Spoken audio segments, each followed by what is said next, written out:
Shalom, back with part 3. Okay. Proverbs and various topics. So let's continue here. All right. All right. A faithful witness will not lie, but a false witness will utter lies. Okay. And we know that we live in a system like that. How many people, are being released from prison that were innocent of their crimes, yet they spent 30, 40 years in prison for a crime they didn't commit? What would that be based on? Lies. Okay? Lies. Lies from the police officers, witnesses, okay? The justice system itself. You understand, people? Now, in the majority of those cases, when they come out, they don't, like I said, a majority of them, they don't have a case to come and get money from the state, all right, from the government. They don't have, majority of them don't have a case. Majority of them don't get paid, and that's the system you live in. So where is the justice? Okay? I mean, you got brothers and sisters out here talking about reparations. Okay? Your treasures are stored in heaven. All right? Your reparations is the kingdom. That's your reparations. Being the new joint heirs with Yahushua. That's your reparations. Because you're going to own everything. All the lands, all the wealth.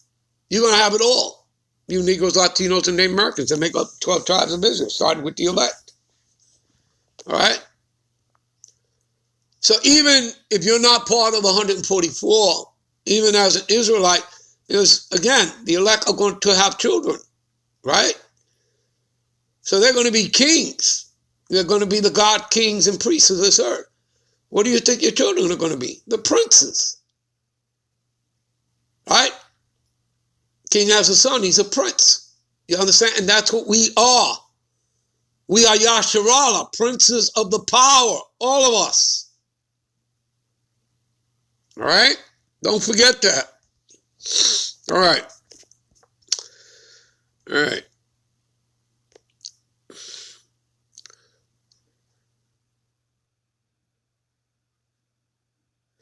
A scorner seeketh wisdom. All right? And you know what a scorner is.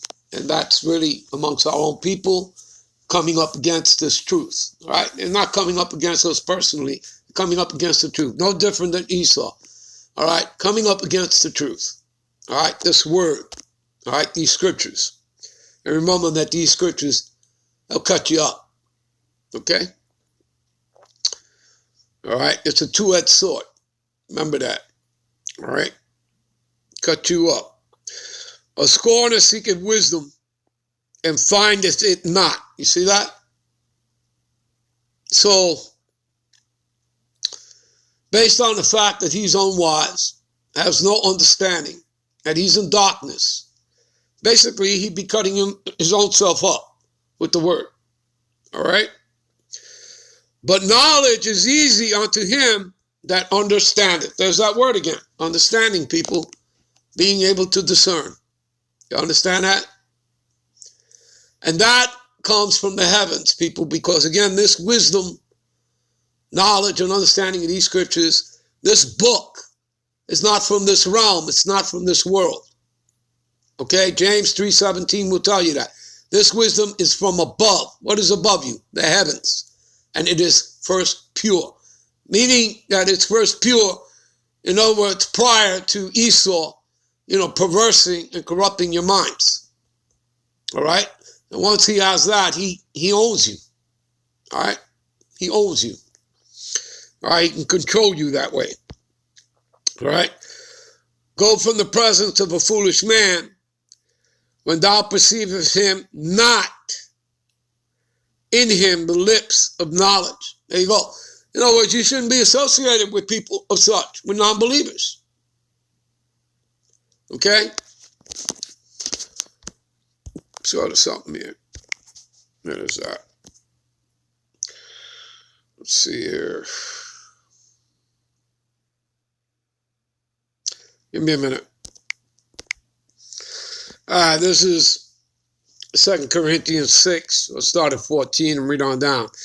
Be ye not unequally yoked together with unbelievers. Okay? All right. What does the thing say here? All right. Go from the presence of a foolish man when thou perceivest him not, thou perceivest not in him the lips of knowledge. Right? You're not to be in his presence. You shouldn't be around people like that, right? Okay? So here it's going to explain it to you on this precept. You get more understanding through your precepts, right? Be ye not unequally yoked together with unbelievers, right? Those that don't believe in the word. You should have nothing to do with them. For what fellowship have righteousness with unrighteousness? See, you would have none. You shouldn't be associating with people like that. What communion have light with darkness? Understand that you are the children of light. You understand that? So you should have nothing to do with the children of darkness, the children of Satan. Okay? Esau, Edom. All right? And the other 60 heathen nations. You understand, people? What concord have Ahushai the Mashiach with Balaam? Balaam standing for wickedness. Okay? You understand? None. What part have he that believe with an infidel and understand that an infidel is an unbeliever? All right? And what agreement have the temple of God with idols, right? And again, you are the temple of God, you Israelites, you Negro Latinos and Native Americans, right? For ye are the temple of the living God power. There you go. Okay? As the God power have said, I dwell in them, see? And I walk in them. And I will be their God power, and they shall be my people. Wherefore come out from among them. Be ye separate. Okay? You see that? You understand, people? Going back to MLK, right? He was supposedly graduate out of theological seminary school. But he wasn't preaching this, was he? No, he was not. He was giving you the story of, of a dream, and he saw black children and white children holding hands. Obviously, you people could see that, Did he ever really read scripture to you? Did he ever read this to you? The answer is no. Okay? All right? He was serving the agenda of Esau.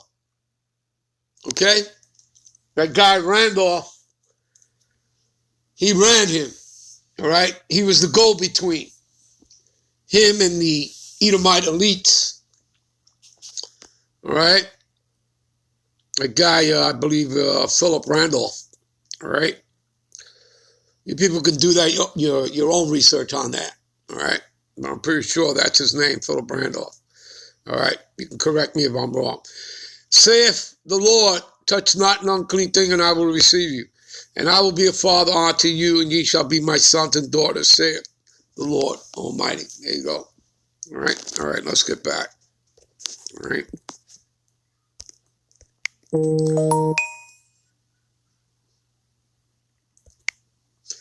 All right.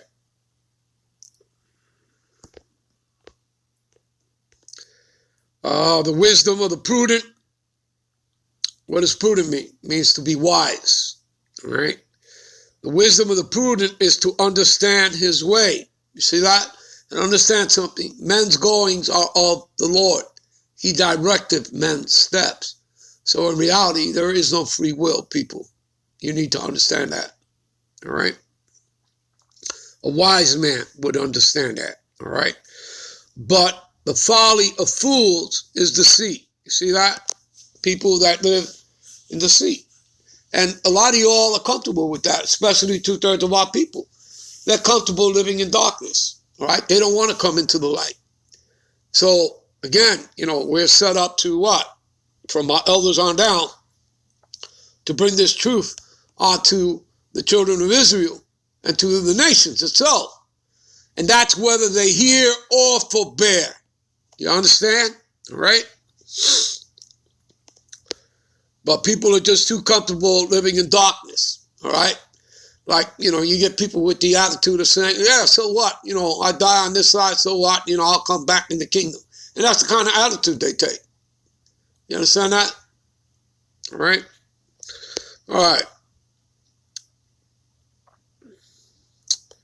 Fools make a mock of sin. There you go. But among the righteous, there is favor. You see that? All right? The heart knoweth his own bitterness, and the stranger doth intermeddle with his joy. The house of the wicked, talking about Esau, Edom, shall be overthrown. You see that? But the tabernacle of the upright shall flourish. See that? All right? Let me give you some other stuff here on the wicked. Let's go to Job.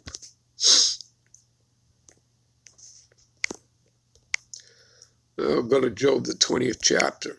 All right?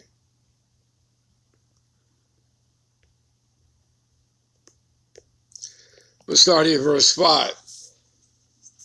The triumphing of the wicked is short. Okay? Again, he's on a leash, people. All right? He has a bounds he cannot pass. You read that in Job 14 and 5. Okay? And there are precepts even to that. Okay? That the triumphing of the wicked is short, and the joy of the hypocrite, and again, we're talking about the wicked, we're talking about Esau, Edom, the white man, is but for a moment. And though his excellency, right, mount up to the heavens, and his head reacheth unto the clouds, right? That's clearly talking about his pride, is it not, right? People talking about, he got a big head, right? Yeah, his pride, right? All full of himself, right? Okay? Let's have a look at this word, excellency.